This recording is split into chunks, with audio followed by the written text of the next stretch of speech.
kesempatan kali ini, kita kembali lagi pada mata pelajaran konstruksi jalan dan jembatan. Pada pertemuan kali ini, kita akan membahas tentang sistem drainase pada jembatan. Drainase itu apa sih? Drainase sendiri berarti mengalirkan, menguras, membuang, atau mengalihkan air. Jadi, drainase ini pada umumnya berfungsi sebagai pengendali kebutuhan air permukaan untuk memperbaiki dan mengurangi daerah becek, genangan air, dan banjir. Kalau tadi kita membahas drainase secara umum, maka drainase jembatan merupakan drainase yang letaknya ada di lantai jembatan dan dipasang di sepanjang jembatan. Apakah drainase jembatan dan drainase jalan berbeda? Jawabannya, iya. Drainase jalan dan drainase jembatan berbeda dari segi ukuran inlet dan bahan untuk komponen drainase. Untuk drainase jembatan sendiri, ukuran inletnya cenderung lebih kecil daripada ukuran inlet drainase jalan. Ukuran inlet yang lebih kecil menyebabkan drainase jembatan lebih sering tersumbat daripada drainase jalan. Maka dari itu, pada drainase jembatan dibutuhkan sebuah akses untuk pembersihan drainase itu sendiri. Perbedaan lainnya yaitu dari bahan yang digunakan untuk komponen drainase jembatan. Bahan yang digunakan untuk komponen drainase jembatan biasanya terbuat dari pipa baja yang lebih tahan terhadap getaran dan lendutan dibandingkan dengan yang dibutuhkan pada drainase jalan raya. Selanjutnya, kita akan membahas fungsi atau peranan dari drainase jembatan. Fungsi dari drainase jembatan yaitu mengendalikan limpasan air hujan di permukaan jalan dan dari daerah di sekitarnya agar tidak merusak konstruksi jalan seperti misalnya kerusakan akibat banjir yang mengalir atau menggenang di atas perkerasan jalan atau kerusakan pada badan jalan akibat erosi. Dengan dibuatnya drainase pada jembatan bisa meminimalisir genangan air atau banjir pada jalan jembatan, khususnya ketika musim penghujan datang. Jadi, menurut kalian, pentingkah keberadaan drainase jembatan? Jawabannya, penting. Sebab, tanpa adanya drainase dapat membuat air hujan atau lainnya turun melalui lubang yang terdapat pada perkerasan atau sambungan baja. Hal ini pada akhirnya bisa menjadi penyebab kerusakan pada perkerasan jalan jembatan dan pada jembatan itu sendiri. Selain dapat memicu kerusakan jembatan, genangan air juga akan membahayakan pengguna yang melintas. Nah, sekarang kita akan membahas komponen apa saja yang ada pada sistem drainase jembatan. Drainase jembatan terdiri dari beberapa komponen yang berfungsi sebagai penerima air, penyalur air, pembuang air, dan akses pembersih saluran. Berikut ini beberapa istilah-istilah yang sering ditemui pada sistem drainase jembatan. Yang pertama, saluran dek jembatan, yaitu bagian tepi dek jembatan yang membawa air ke samping trotoar. Yang kedua, inlet. Inlet merupakan lubang tempat masuknya air yang akan dialirkan ke sistem drainase yang ada. Yang ketiga, ada jeruji atau grate. Jeruji atau grate merupakan kisi-kisi tempat lewatnya air dan digunakan sebagai penutup dari inlet agar memberikan keamanan bagi pengguna jalan. Yang keempat, ada outlet. Outlet merupakan lubang tempat aliran air keluar. Yang kelima, clean out. Clean out sendiri merupakan akses pemeliharaan drainase yang bisa dibuka dan ditutup. Yang keenam, ada pipa drainase. Pipa drainase digunakan untuk menerima dan menyalurkan air. Yang ketujuh, ada pipa outlet. Pipa outlet merupakan pipa yang mengalirkan air menuju titik pembuangan. Yang kedelapan, ada bak kontrol atau manhole. Nah, berikut ini merupakan gambaran dari sistem drainase pada jembatan. Nah, bisa dilihat pada gambar potongan sistem drainase jembatan yang berada di sebelah kanan. Yang paling atas merupakan inlet.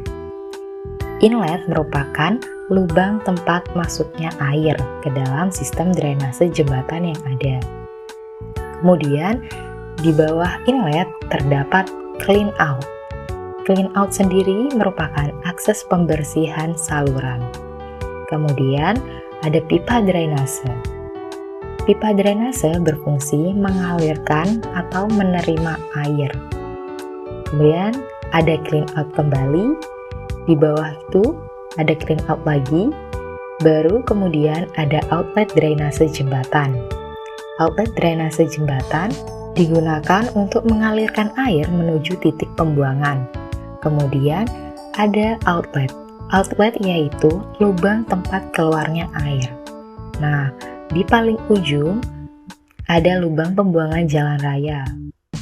Selanjutnya, kita akan membahas deck drain iron cast. Dalam pembangunan jembatan, drainasi dek jembatan mempunyai fungsi penting dalam mengatasi keterbatasan struktur geladak. Dengan air yang mengalir lancar, maka akan mencegah proses pengkaratan pada struktur baja jembatan. Untuk drainase pada jembatan, komponen drainase yang banyak digunakan adalah deck drain cast iron yang ada di bagian tepi jembatan. Air hujan maupun dari sumber lainnya akan masuk melalui tutup saluran drainase yang berlubang dan mengalir ke saluran pipa pembuangan menuju ke pembuangan akhir. Drainase deck drain cast iron, penggunaannya harus disesuaikan dengan debit air yang akan menggenang pada jembatan. Sedangkan untuk jumlahnya bisa disesuaikan dengan panjang jembatan yang ada. Coba perhatikan gambar di samping. Gambar tersebut merupakan gambar dari deck drain iron cast. Nah, bagian atas merupakan jeruji atau grate yang merupakan kisi-kisi penutup lubang inlet yang memiliki fungsi untuk memberikan keamanan pada pengguna jalan. Kemudian, lubang yang terdapat di bawah jeruji merupakan inlet, yaitu tempat masuknya air menuju sistem drainase jembatan yang ada. Deck drain iron cast memiliki dua bentuk, yaitu deck drain dengan leher yang lurus atau deck drain dengan leher angsa. Dalam pembuatan drainase deck atau deck drain iron cast, ada beberapa tahap dalam pembuatannya. Yang pertama, yaitu desain gambar. Pembuatan desain gambar deck drain iron cast adalah tahap pertama yang harus dilakukan. Pada tahap ini akan ditentukan dimensi, material, dan bentuk deck drain yang dibutuhkan. Desain ini kemudian akan digambar pada program gambar 2 dimensi dan 3 dimensi maupun program simulasi. Langkah yang kedua yaitu pembuatan pola. Setelah tahap pembuatan gambar selesai, maka akan memasuki tahap kedua, yaitu pembuatan pola. Secara umum, ada 2 macam pola yang umum digunakan, yaitu kayu dan aluminium. Apabila produksi tidak terlalu banyak, maka akan digunakan pola kayu. Sedangkan pada proyek produksi yang besar dan banyak, akan menggunakan pola aluminium. Langkah yang ketiga yaitu pembuatan cetakan. Tahap pembuatan cetakan merupakan tahap ketiga dalam pembuatan drainase deck. Cetakan yang digunakan adalah cetakan pasir atau sand molding dan resin berikat pasir molding. Pasir yang digunakan dalam membuat cetakan harus terlebih dahulu agar komposisinya memenuhi standar pencetakan dan mampu meningkatkan suhu logam yang tinggi. Langkah keempat yaitu peleburan. Pada proses peleburan terjadi cair logam ke dalam cetakan. Pada proses ini diperlukan kecepatan penuangan dan ketepatan suhu logam cair untuk mendapatkan hasil yang baik. Langkah yang kelima yaitu finishing. Tahap akhir pembuatan adalah finishing atau fettling yang terdiri dari penghalusan, digerinda, dan proses pengecatan. Selanjutnya, kita akan membahas aspek-aspek pertimbangan perencanaan drainase jembatan. Ada 4 aspek yang digunakan sebagai pertimbangan perencanaan drainase jembatan, yaitu struktural, sosial, estetika, dan pemeliharaan. Yang pertama yaitu pertimbangan struktural.